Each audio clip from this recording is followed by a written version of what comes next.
चूहे की हत्या कर दी इस शख्स ने, तो इसके खिलाफ चार्जशीट फाइल हो गई। चूहे की हत्या पर चार्जशीट, ऐसा पहली बार देखा होगा। देख रहे हैं, ये चूहे की तस्वीर मैंने धुंधली की है। चूहे को मार दिया। अमूमन लोगों के घर में चूहे होते हैं, चूहा पकड़ते हैं और फिर चूहे को मार दिया। इस मामले में इसे गिरफ्तार भी हुआ। अब चार्जशीट फाइल हो गई। अगली तस्वीर दिखाइए जरा। ये है मनोज, ये हाथ में देख रहे हैं चूहेदान पकड़े हुए हाथ में, इसी में चूहा पकड़ा जाता है। इसने चूहा पकड़ा और उसके बाद चूहा मार दिया। अब 30 पन्नों की चार्जशीट पुलिस ने इसके खिलाफ फाइल की है। देखिए रिपोर्ट देखिए।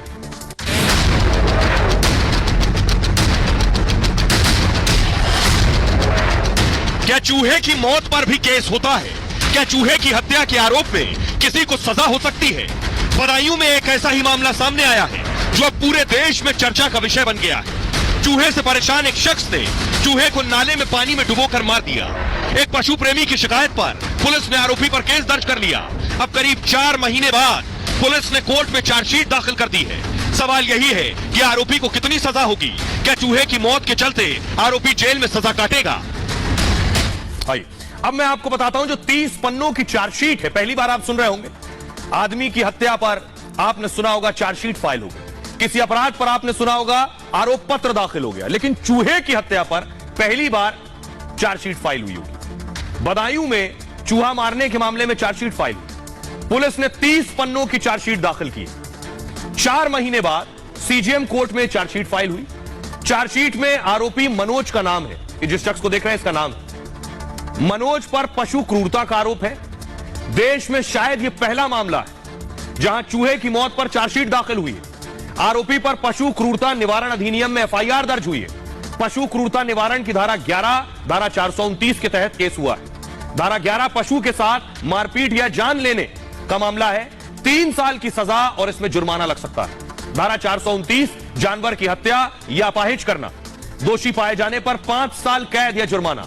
नवंबर 2022 में मनोज ने चूहे को नाले में फेंक दिया। मनोज ने चूहे को पत्थर से बांधकर नाले में फेंका था और एक पशु प्रेमी ने चूहे को बचाने की कोशिश की, लेकिन तब तक चूहे की मौत हो चुकी थी। पशु प्रेमी ने आरोपी के खिलाफ पुलिस में शिकायत की है। पुलिस ने आरोपी मनोज को 7-8 घंटे तक बिठा लिया हिरासत में। उसके बाद आरोपी मनोज को पुलिस ने छोड़ दिया। 28 नवंबर को पशु क्रूरता का केस दर्ज हुआ था। पुलिस ने थाने से ही मनोज को जमानत दे दी थी। न जाने कितनी तस्वीरें सामने आई हैं। कुत्तों ने काट काट कर लोगों को मारा है और न जाने क्या क्या किया। लेकिन जरा सुनिए पुलिस क्या कह रही है इस मामले में। मैंने तेरे हाथ जोड़े थे, बच्चे से मेरी गलती हो गई इतनी, मैंने बहुत माफी मांगी। 1 घंटा तक माफी मांगी मैंने कि अब गलती अब नहीं होगी हमने। बस घुमड़ बिगाड़ जाते हैं सारे रात को, बच्चों को काटते हैं, बच्चे सोते हैं नीचे। बच्चों को काट लिया था? हाँ, काट लिया था बच्चे के लिए। लड़कियां छोटी छोटी सोती हैं नीचे। हम भैया जब काटना है तो कुछ करें, अब नहीं होगा। आपने मां को सुन लिया। अब मैं आपको दिखाने जा रहा हूं आरोपी को। आरोपी के घर जब पुलिस पहुंची, ये वो तस्वीर आप देख रहे हैं। ये पुलिस पहुंची आरोपी के घर। देखिए सर क्या किया था, सिर्फ चूहा मारा था। चूहा मारा और पुलिस उठा ले गई। देखिए जरा, और बाकायदा पुलिस ने उठाया और चूहे का पोस्टमार्टम करवाया। सोचिए, इस चूहे का पोस्टमार्टम करवाया गया। ये आप देख रहे हैं। हुआ ये कि चूहे की मौत के बाद उसके शव का पोस्टमार्टम किया गया और पशु प्रेमी ने कार से शव को बरेली के वेटरनरी संस्थान भेजा। बरेली के इंडियन वेटरनरी रिसर्च इंस्टीट्यूट में पोस्टमार्टम किया गया। रिपोर्ट में कहा गया कि चूहे की मौत दम घुटने से हुई है। चूहे के फेफड़े की नलियां फटी हुई थी। जोर जोर से सांस लेने के कारण फेफड़ा डैमेज हो गया। जांच में पाया गया कि चूहे के फेफड़े पर चोट पहुंची है। फेफड़ों में सूजन थी, लिवर में भी इंफेक्शन था। और आरोपी ने कहा चूहे जो नुकसान करते हैं उसका क्या। वो कह रहा था मेरे घर में चूहों ने जो नुकसान किया उसकी भरपाई कौन करेगा। चूहे मेरी बेटी का हाथ चबा गए। तब ये पशु प्रेमी कहां थे। बाजार में चूहा मारने की भी दवा बिकती है, वो कह रहा है। जो चूहा मारने की दवा बेच रहा है उसकी भी गिरफ्तारी होनी चाहिए। फिर चूहे को मारना गुनाह कैसे हो गया। जो चूहे मारने की दवा बेच रहा है उन पर भी केस हो, तो बेहद अजीबोगरीब मामला है। अब जरा आरोपी मनीष को सुनिए जिनके खिलाफ चार्जशीट फाइल हुई।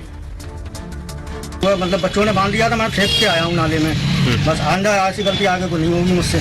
जो मैंने कर दिया गलती वो आगे को नहीं होगी मुझसे। अच्छा, आपने कहा था कि आगे गलती नहीं करेंगे, तो फिर वो क्या हुआ?